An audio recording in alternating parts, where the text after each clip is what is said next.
Hey guys, Devin here, Lifetime Preparedness. So like I said in an earlier video, I was going to talk to you guys today about what I could see coming for a medical supplies shortage, and that's part of the reason I've been stocking up so hard on the medical supplies.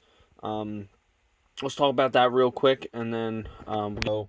I do see a medical supply shortage possibly happening soon. That could be due to the civil unrest coming. I mean, there's a lot of scenarios. There's a possibility of war, civil unrest, possibility of civil war developing from civil unrest from one group to another. But just let's just look at the civil unrest that could be coming because of the election coming up. So let's talk about that real quick. So if people are at a heightened state of crisis or fear, and there's already been mass looting, mass rioting, violence, and aggression towards people who were undeserving of it. I'm not saying everyone. I'm just saying there was people being stopped in the middle of the street and pulled out of their car and beaten. There's like they were attacking UPS trucks or other delivery trucks, whatever they were, just because they were driving through the area. That's not okay.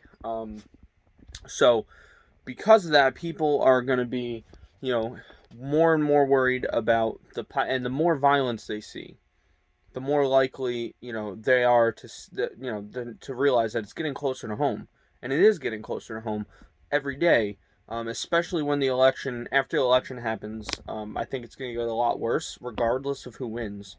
I think it's going to get a lot worse, and people are not going to be too happy about it. And so the violence is going to increase, the aggression, the property destruction, the anger, it's all going to increase, and people are going to be worried about it. So what are they going to do? In fear of, injury, they see people getting beaten, they see houses being burned, cars being attacked, cars being burned, they see police being attacked too. It's not a pretty sight. So when people stop and think about it, could that happen to me? Yes, it could happen to you. Hope it doesn't, but it could. So they're gonna go out and they're gonna start buying. People who do not have medical supplies in their house. A lot of people don't. They don't keep a lot of medical supplies. They have maybe sometimes a basic first aid kit in their bathroom, or some band-aids and some Neosporin. Nothing serious. So what are they gonna do when it comes time to save someone's life, or to deal with a more serious injury, even like a scratch, like you fall and your arm gets sliced on a rock, something like that. How are you going to deal with that if you cannot if you don't have the supplies at home and the stores are empty? Because honestly, I think the stores are going to go empty pretty quick. As of right now, I've been seeing shortages of well, maybe not so much shortages, so much as there's time between restocking with shipments, and I'm talking specifically like Walmart, Family Dollar, places that I go. So I've been seeing that there, as well as Dollar General, places like that for like gauze and tape and other over-the-counter like medications like Tylenol, ibuprofen, things like that. I've been seeing more of a prolonged restock time. Sorry, guys. Very thirsty. I haven't had a drink in hours until now. So I didn't want to spend the money on the water, so I just waited till I got home. But yeah, so there's going to be shortages. Look over here. So what are people going to do when you can't get gauze pads to clean or cover wounds? What happens if you can't get tape to secure those coverings? You're not really getting nothing you're gonna be able to do, especially disinfectants. People aren't gonna have disinfectants. They're not gonna be able to disinfect the wounds the way they should. Got my arrows over here. So I could definitely see people going out buying a bunch of medical supplies up, because they're worried about a shortage, or now that's what I recommend, because buying what you can now, because there's a long restock time now, but they're there. There's gonna possibly be a shortage once everyone's going out and buying them. The people who normally do not buy these things or have these things in their home, they're gonna go out and buy them and just stock up on as many as they can. And by that point, there may be restrictions on them, just like they do with food, water bottles, things like that. So go out and get what you can for the medical supplies while you can, because I think people are going to go out and start buying them like crazy, just like they did with food, toilet paper, cleaning supplies, bullets, things like that. So go out and get your medical supplies now. I've been really pushing my medical supplies, trying to build up my inventory, trying to get it that way I can, give some out if I need to loved ones, family members, friends, things like that. And also have them for me. So I'm trying to stock up on my medical supplies really strongly right now. Yeah, with that being said, let me give you a quick overview, of some of the things that I have, and then I'll go over some of the things I purchased real quick too. So today I picked up another 1, 2, 3, 4, 5, 6, 60 4x4 pads. Picked up 20, where is it? 3x3s. 10 3x4s, that's all they had. And then I got 4 2x2s, and then I got some rolled gauze. Let's see,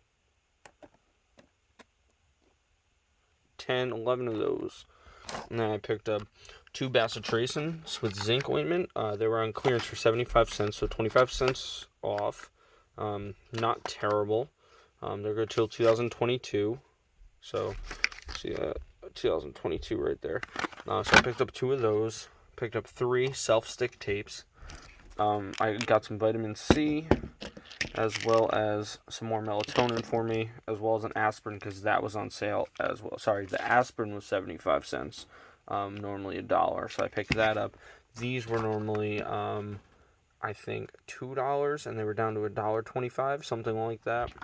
So, yeah, guys, if you want to be prepared, also got some tissues. If you want to be prepared, go out and stock up on your medical supplies now. That way you can get what you can while you can. I'll show you real quick. I got my some of my gauze. Come over here. Gauze. And then guess what? That's not gauze. I just have 2 bins of gauze there. Got some more tape over here I gotta put away. Got some stuff in the way, but as you guys can see, this thing is, the bottom drawer is filled with assorted tapes. I gotta reorganize this stuff still, been working on it. This is just sorted supplies, band-aids, and the one gauze pad I have not been stocking up on is these 5x9 surgical dressings. I've had a tough time finding them, but when I see them, I'm gonna get them. I only have about 2 boxes, so I'm gonna get what I can while I can when I see them. Obviously, band-aids, adhesive pads, things like that. Gotta get a better system than this thing here. And then obviously get your OTC medications and get your disinfectants, things like that, because these things are going to go quick. The election coming up, I think these things are going to go very quick. So highly recommend you guys get out there, get your medical supplies you can, stock up, stock up, stock up. Not just medical supplies, get your food, your water. Do what you can now before the election. But I'm really saying, guys, food, water, medical supplies, go out and get them. Bullets if you can. But yeah, really, I've been going hard on the medical supplies, and I highly recommend you guys do the same, because I see a medical supply shortage coming soon. If you want to show support for the channel, go ahead and like, subscribe, comment, share with your friends and family, guys. That's the most important thing you can do. That way we can get the message of preparedness out there. The more people involved, the less stress on us, the less stress on them, and the easier everything's going to be. Alright, guys, so you have a good day. I'll talk to you later.